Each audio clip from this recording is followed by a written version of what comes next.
What's going on, man? Welcome back to the channel. Welcome back to the basement. I'm Ron, and I might not have a suit or tie or gold watch on, but I got the cleanest cut in the tri-state area. Shout out to my barber, Shout out dog. Major League Barber. Shout out Santiago. I'm looking clean.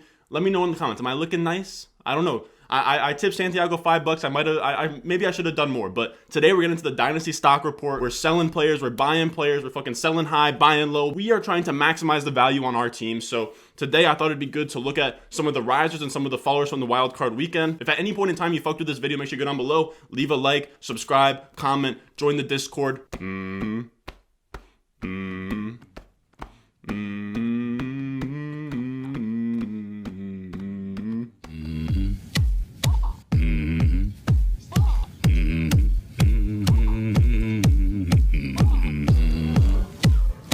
For this video, we're going to start with the risers. I like to start high, come low. And the first player that we should definitely mention is going to be Michael Pittman Jr. He plays for the Colts, and he honestly put on a show against the Buffalo Bills this weekend. He finished with 5 receptions for 90 yards in a playoff game versus the Bills. He led the team in targets with 10, and this game just proved to me that he's getting used as an alpha on that team. I think next year, rolling into next year, we're going to look at him as a wide receiver 1 if nobody else comes in to give him competition. He was used as a primary alpha, lining up all over the formation. He was running crosser routes, outs, drags, screens, flag routes. He was doing it all on all parts of the formation. In the slot, on the right side, at X, at Z. He was all over the formation, and this is the type of usage you want to see from him in a meaningful game. This is a playoff game. This is do or die, and they put all of their trust in Michael Pittman Jr., and it reminds me of what DK Metcalf did against the Eagles last year.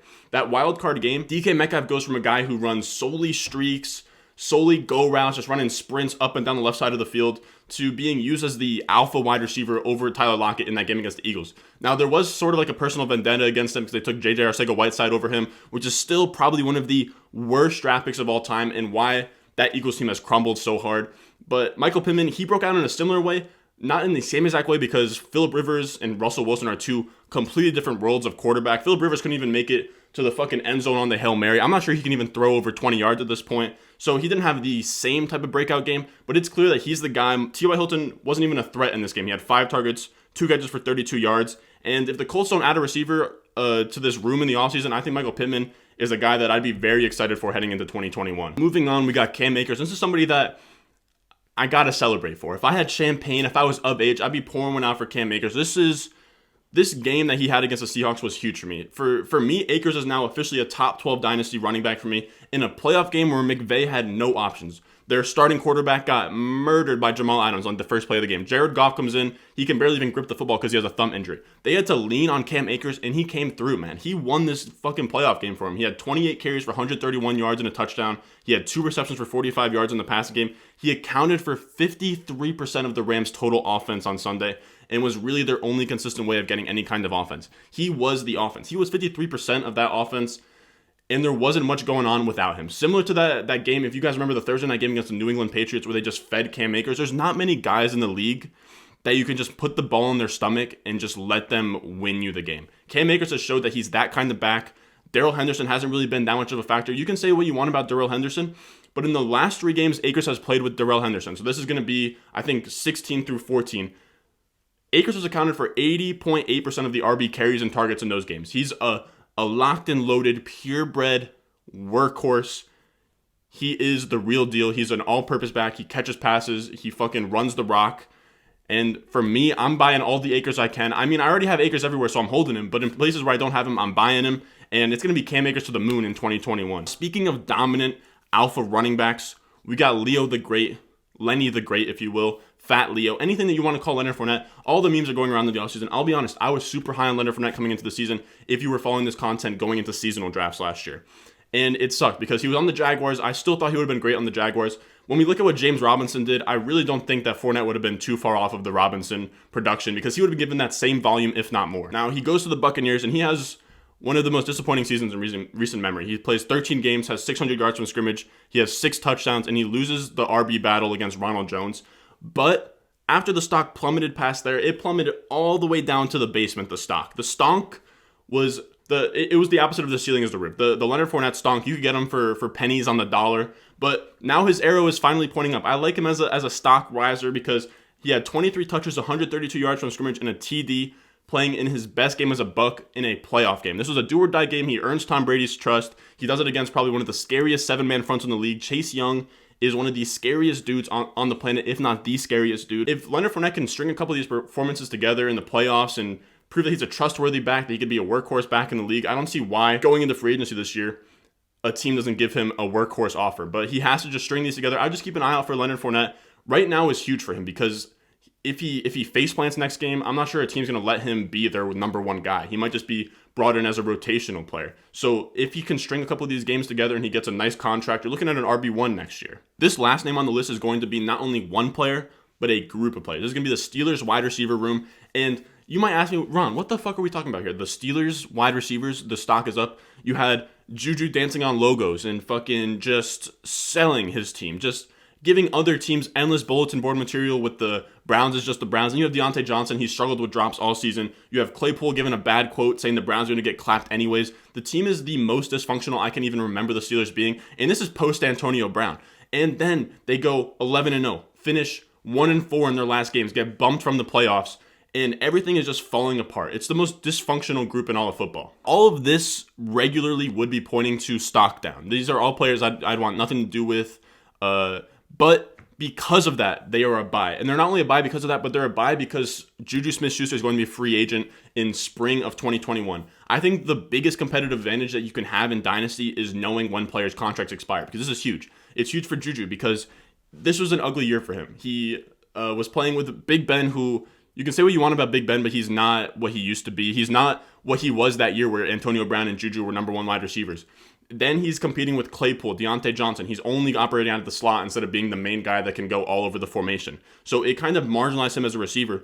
But I think after the dancing on the logo shit, I think after this loss to the Cleveland, I don't see a world where they bring him back. So I think he's going to be on one of those wide receiver needy teams. He might sign with a team like the Dolphins, Washington, the Ravens. There's a lot of different places he could go to that would make his stock increase. So I think that he's going to get off the Steelers. He's going to be a free agent. The owner or his owner in Dynasty in your league might not know that he's about to be a free agent. Then when you add that with him leaving, he's bringing 128 targets with him to Baltimore, Miami, any of those places. He's bringing 128 targets. That's number 15th in the league.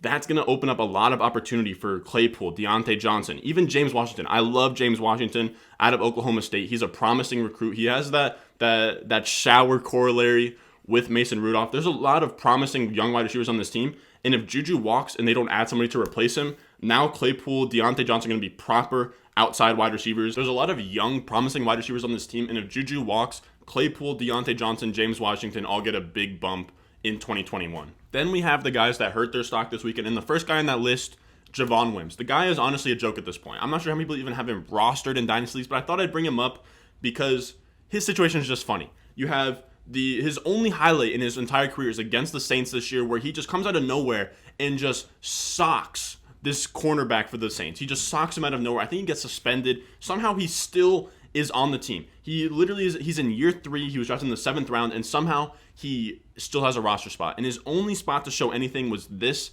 game against the Saints. You're going to have Allen Robinson sucking up Marshawn Lattimore on the outside. Darnell Mooney's gone, and it's Javon Wims' time. And somehow he gets open, and even crazier than Javon Wims getting open 40 yards on the field is Mitch Trubisky throwing him a dime in the back of the end zone, right in the breadbasket, and he fucked it up. It goes right through his fingers, and that's pretty much it for Javon Wims. I don't know how people out there even have him rostered, but if you have him rostered, it's time to let him go. The Javon Wims experiment is over. I'm not sure he's even going to be on a 53-man roster next year. A guy that will be on a 53-man roster will probably start in 2 to 3 wide receiver sets for whatever team he goes to. Is going to be Corey Davis, but he's had a pretty bad hit to his stock these last couple weeks. He's like JuJu, another receiver that's going to be a free agent in the spring. These guys you really want to keep an eye on. The free agents this year are going to be Chris Godwin, Kenny Golladay, JuJu Smith-Schuster, Allen Robinson, Corey Davis, Will Fuller, Curtis Samuel. There's other guys I'm probably even I'm missing, but this is going to be a crazy offseason for wide receivers. So keep an eye out for all those guys because it can affect their stocks. It can go up, go down. But for Corey Davis, it's tough because he was looked at as a bust. He went top 10 to the Titans, and he hasn't performed like that at all. A.J. Brown has outproduced him since the day he stepped foot on the field, and Corey Davis has been such a fringy wide receiver with ups and downs, and this playoff game against the Bills, or against the Ravens, was going to be huge for his stock. If he went out there and he went crazy, he could possibly luck into or convince a team that he could be their wide receiver 1 or a focal point in this offense, but his stat line in the loss to the Ravens was 0-0-0 on 2 targets, and it's been held to 5 catches for 39 yards in his last 3 starts, it leaves a pretty sour taste in his potential suitors' mouths. A lot of guys that, or a lot of GMs in the league that are probably like, all right, I want to get Corey Davis, bring him in. You know, he was a top 10 overall pick. He definitely probably still has upside. Just been AJ Brown's fault. This is a really bad end to the season after he started so well. This was almost his breakout year in a way. He was the wide receiver 17 in points per game through 15 weeks. These last 3 have just been bad. It's fallen off a cliff completely. If he carried that wide receiver 17 in points per game through the playoffs, then you'd be looking good. But he just lost, was a non-factor in a really huge game, and it leaves him as a big question mark for teams that are going to bring him in. And I'm not sure that anybody's going to be eager to have them as their 1, which would be, if he could ever be a 1 on a team, kind of like Will Fuller on the Texans last year, it would be really interesting. But I doubt that he gets that kind of opportunity after seeing these last 3 games. Now he could, but we're speculating. This is the stock market. I'm saying that his value is on the downswing right now. I think that he's going to get brought into somewhere maybe like the Packers or maybe the Chiefs, where he could be that number 2 to a guy like Tyreek Hill or Devontae Adams, which wouldn't be bad for his stock, but you're still looking at a guy that's probably in the wide receiver 30 range in terms of year to year. Now, if you've made it this far, man, I appreciate it. Make sure you go down below, subscribe, leave a like, comment. Make sure you join the Discord, man. The Discord's going to be the premium spot for this channel. It's going to have links to live streams. If I ever do a mock draft, if I do a March Madness bracket, fantasy leagues, subscriber fantasy leagues, anything among those lines where you want to be involved with this community, this channel that we're building, make sure you join the Discord. Make sure you subscribe. It's free. It's something light. You just click the button. You get all of my videos that come down into your subscription box. Probably even get recommended my videos a little bit more. You don't want to miss any of these videos that are coming out. I'm going to have bangers from here through the NFL draft, talking about Dynasty fantasy football, talking about rookie fantasy football. It's going to be a good old loosey-goose time on this channel. As always, you can find me at @RonStewart_, and I'll see you guys in the next one.